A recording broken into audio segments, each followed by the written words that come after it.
₹1 വിലയുണ്ടായിരുന്ന ആദ്യകാല bumper ticket മുതൽ ഇന്നത്തെ 35 കോടിയുടെ ബമ്പർ വരെ ഭദ്രമായി സൂക്ഷിച്ചിട്ടുണ്ട് പത്തനംതിട്ട കുളനട സ്വദേശി രാജൻ. ഭാഗ്യദേവത കനിയുമെന്ന പ്രതീക്ഷയ്ക്കപ്പുറം ലോട്ടറി ശേഖരണം ഒരു ഹോബിയായി കൊണ്ട് നടക്കുകയാണ് ഇദ്ദേഹം.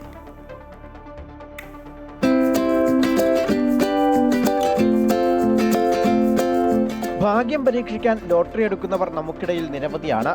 എന്നാൽ ഭാഗ്യത്തിനപ്പുറം ലോട്ടറി എടുക്കുന്നത് ഒരു ഹോബിയായി കാണുകയാണ് ടൗൺ പ്ലാനിംഗ് ഓഫീസിലെ മുൻ ജീവനക്കാരൻ കൂടിയായ കുളനട കാഞ്ഞിരത്തുമൂട്ടിൽ രാജൻ എന്ന 63-കാരൻ.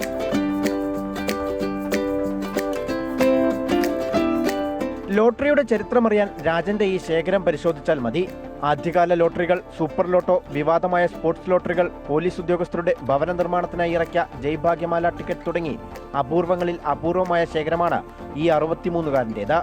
1968-ൽ 2ാം ക്ലാസ്സിൽ പഠിക്കുമ്പോൾ തുടങ്ങിയതാണ് രാജന് ലോട്ടറികളോടുള്ള ഈ പ്രണയം. 1978 മുതൽ സ്വന്തമായി ലോട്ടറി ടിക്കറ്റുകൾ വാങ്ങി സൂക്ഷിക്കാൻ തുടങ്ങി.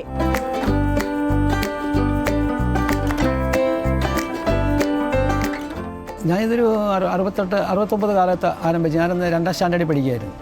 അന്നേരം ഒരു ഹോബിയായിട്ട് തുടങ്ങിയതാണ്. ഇപ്പോൾ ഈ ബാല്യം, കൗമാരവും യൗവനവും കഴിഞ്ഞും വാർദ്ധക്യത്തിലായപ്പോഴും ഇപ്പോഴും നമ്മൾ അതൊരു വിനോദമായി തന്നെ തുടരുകയാണ്. ഇത് ഞാൻ മാത്രം എടുത്തതല്ല, പല സ്ഥലങ്ങളിൽ നിന്ന് കളക്ട് ചെയ്ത ലോട്ടറികളുണ്ട്. എനിക്ക് എടുക്കാൻ പറ്റത്തില്ലല്ലോ.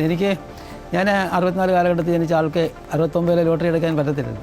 അപ്പം വഴിയിൽ നിന്ന് കിട്ടിയ ലോട്ടറികൾ ആദ്യം ഞാൻ ശേഖരിച്ചു തുടങ്ങിയതാണ്. ഇതിനോടകം ലക്ഷക്കണക്കിന് രൂപ ലോട്ടറിക്കായി രാജൻ ചിലവഴിച്ചിട്ടുണ്ട്. എന്നാൽ ഇത്രയൊക്കെ ടിക്കറ്റുകൾ വാങ്ങിയിട്ടും 5000 രൂപയിൽ കൂടുതൽ ഒരു വലിയ സമ്മാനം ഈ ഭാഗ്യാന്വേഷിയെ തേടിയെത്തിയിട്ടില്ല. എങ്കിലും നിരാശയില്ല. നിരവധി പ്രദർശനങ്ങൾ ഇതിനോടകം നടത്തിക്കഴിഞ്ഞ രാജന്റെ അടുത്ത ലക്ഷ്യം ഈ ലോട്ടറികളെല്ലാം കോർത്തിണക്കി മനോഹരമായ ഒരു ആൽബം തയ്യാറാക്കുക എന്നതാണ്. ഒത്തിരി ആളുകളുടെ കയ്യിൽ കുറച്ച് ലോട്ടറികൾ ഇരിപ്പുണ്ട്. പക്ഷേ ആ ലോട്ടറിയുടെ എനിക്ക് എത്തിച്ചു തന്നായിരുന്നെങ്കിൽ ഇതൊരു വലിയ സംഭവമാക്കി മാറ്റാൻ കഴിയുമായിരുന്നു. അതുപോലെ തന്നെ എനിക്ക് ഏറ്റവും വലിയ ആഗ്രഹം അതിപ്പോൾ നടപ്പാക്കിക്കൊണ്ടിരിക്കുകയാണ്. അതായത് ലോകത്ത് ആദ്യത്തെ ലോട്ടറി ആൽബം നിർമ്മിക്കാനുള്ള ഒരു പരിപാടിയിലാണ് ഞാൻ. ലോകത്ത് ആദ്യത്തെ ലോട്ടറി ആൽബം ഒരു മലയാളിയായ എന്നിലൂടെ സാധ്യമാകട്ടെ എന്ന് ഞാൻ ആശിക്കുകയാണ്. കേരളത്തിന് പുറമെ ഇന്ത്യയിലെ മറ്റ് 21ഓളം സംസ്ഥാനങ്ങൾ പുറത്തിറക്കിയ ലോട്ടറികളും രാജന്റെ ശേഖരത്തിലുണ്ട്. ലോട്ടറികൾക്ക് പുറമെ പഴയകാല നാണയങ്ങളും പത്രങ്ങളും രാജൻ ശേഖരിക്കുന്നുണ്ട്.